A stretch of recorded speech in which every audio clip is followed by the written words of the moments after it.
So you passed the test. You're 17 still? I'm about 18 now. Okay, 18. Yep. You passed the test. Take us through the next season here. So basically now, I want to be an Air Force pararescueman. Right. And so I couldn't even swim. And in special operations, I didn't even know this. There's only 1% of African Americans in special operations, totality-wise, as far as Navy SEALs, Army Rangers, Green Berets. And let me ask you this. This is a good one. I want to ask, what led you to this specific area of service? Was it random? Well, my grandfather was in the military for about 30-some years. And I was obsessed with the military growing up, just obsessed with the uniform. And I knew that was my way out, the military, but I didn't know you had to actually be intelligent. I thought it was just about push-ups and sit-ups. Sure. So to be in the to be a pararescueman, they gave you this warning packet. It was a warning order. And after I passed the ASVAB test, they gave me this packet. It was like a training packet. Push-ups, sit-ups, flutter kicks, all these different things. The very last page talked about swimming. I figured I'm a pretty good athlete. Swimming is easy. I'm negative buoyant. So why there's not a lot of African Americans in special ops? Because over 70% of African Americans are negative buoyant. Right. Which means they sink. That's right. And it's not due to muscle mass, it's due to bone density. That's right. So when I went to the pool, I tried to float. That's the first thing you have to do is learn to float. I sank like a lawn dart. Yeah. I'm at the bottom of the pool, walking at the bottom of the pool. So this lifeguard came over and said, "Hey, I can help you out. I've taught thousands of people how to swim." He tries to help me out. I lawn dart to the bottom of the pool again. And when I come back up, he says, "Man, you're screwed." And I was like, "Why?" Yeah. That's when he started talking to me about negative buoyancy and stuff like that, how hard it is to stay above water. Sure. So I put the same work ethic into my learning as I did in the swimming. Yeah. A few months later, I was swimming. And then I go off to pararescue school. So my whole thing was I wanted, the military was my way to find self-esteem. I had to start building on something, and I started building on, education. Then I had to start learning how to find mental toughness. And this is where I started finding was in the military. But once again, God whenever life would start getting good for me, God would throw a nice anchor and stop me right there. So I'm going through pararescue training, and there's this evolution called water confidence. And water confidence is pretty much what gets people kicked out of special forces, special operations is the water. And they try to drown you, pretty much. This was not in the warning order, so I didn't know anything about water confidence. Long story short, what it is they put 16-pound weight belts on you, whatever they can do to make you uncomfortable in the water. So for 6 weeks of a 10-week program, I became very uncomfortable. We got down to about 25, 30 guys left. I was one of them.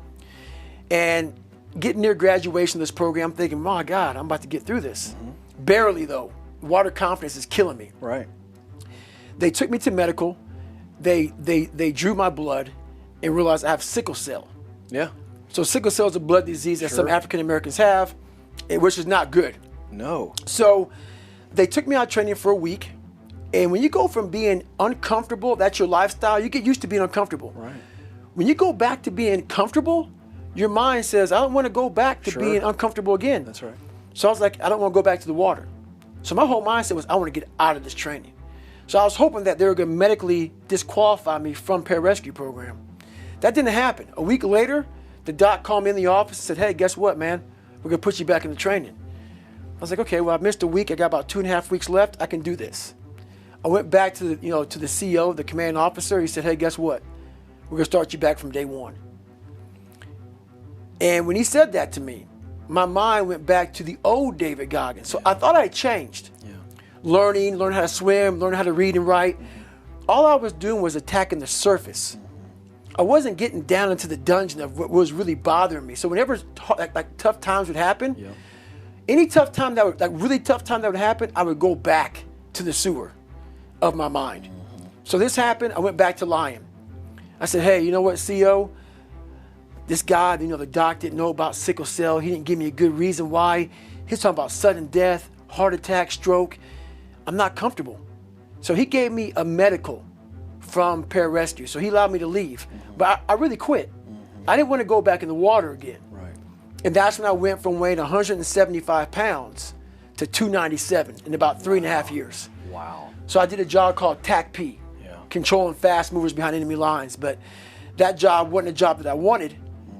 And the spiral of depression, of trying to find things that I was comfortable doing.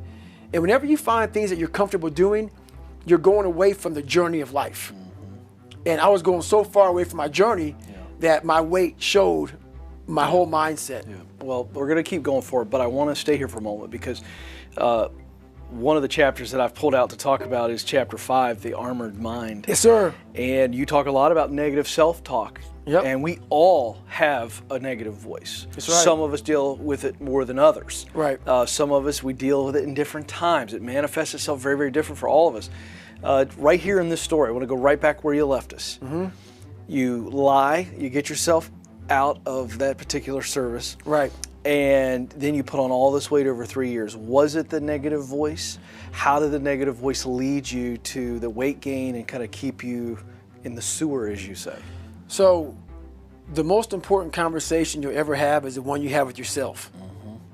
You wake up with it, you walk around with it, eventually you'll act on it.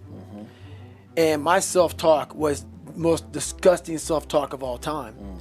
So the sewer of my mind, like I said, you have to go back in there and fix things. A lot of us are afraid. Like right now, 20 years ago, you wouldn't find me on this show. I was too embarrassed to tell you I stuttered, I lied, all these different things, getting beat up, getting bullied, whatever happened. But that's where the true transformation starts to happen. When you can look at people, anybody, thousands of people, one person, and say, hey, this is who I am. And this is where I have to fix myself. And this is where it really happened. I thought it happened when I was in, 19, 18 years old trying to pass this military test. Right. It happened here when I was almost 300 pounds, spraying for cockroaches, making $1,000 a month. And, people called me dumb. My dad called me so many things, not even funny. Being beat just stripped me of all self-esteem. This is when I realized I was alone on this earth. I have God alone on this earth, and I have to fix everything. So this is where I started to develop an indestructible mental toolbox. Okay.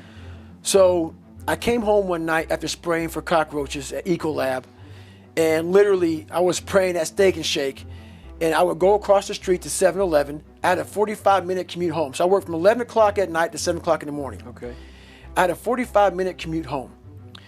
And my stop would be, Steak and Shake, chocolate milkshake, across the street, 7-Eleven, box of mini chocolate donuts, and I would eat that on the way home. Yeah, sure. When I come home, I turn the TV on, I take my shake because the box of donuts they were killed. Oh, yeah. I kill those. Yeah. Go back to the back, turn the TV on and take a shower. Listen to the TV while I'm taking a shower. This day I heard these guys on the TV talking about Navy SEAL, toughest, class 224. So I heard stuff about Navy SEALs. These are the baddest of the baddest. Yeah.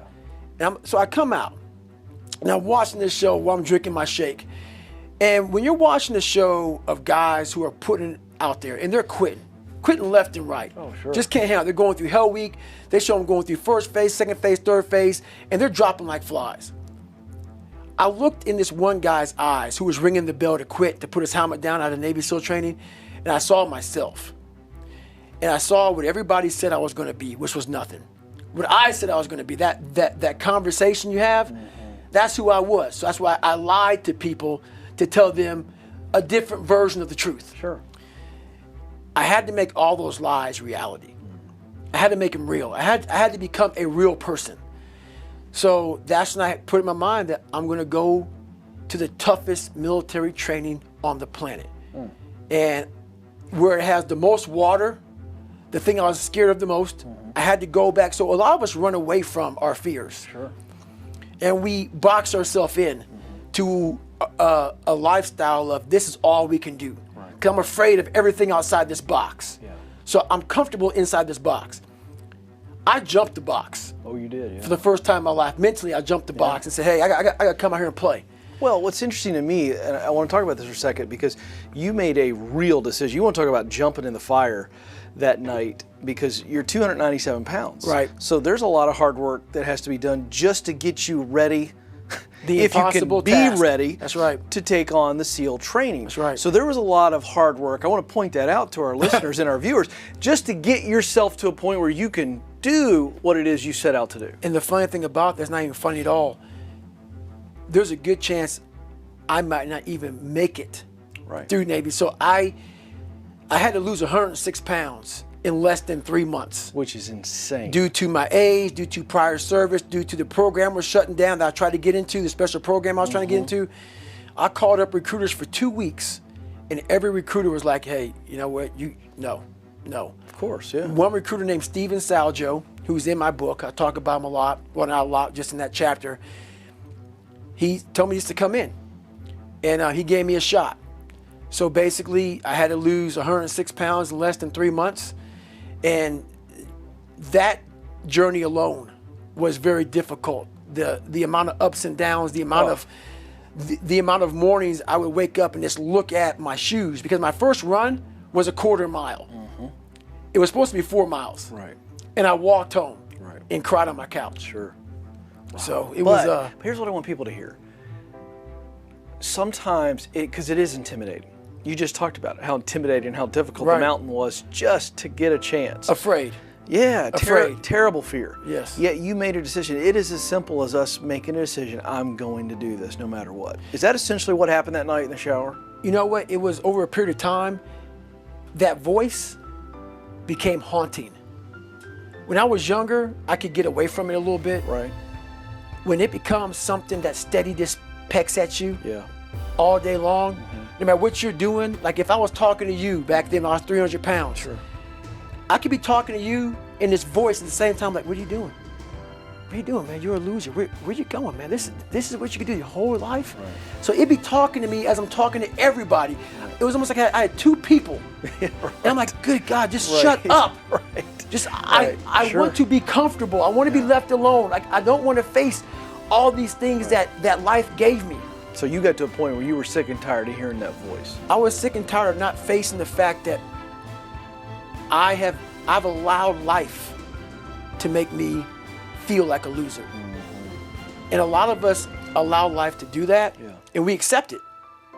And a lot of us talk about how we believe in God. We believe in something higher than us. Yeah. If that is truth, you won't allow yourself to feel that way. That's absolutely right.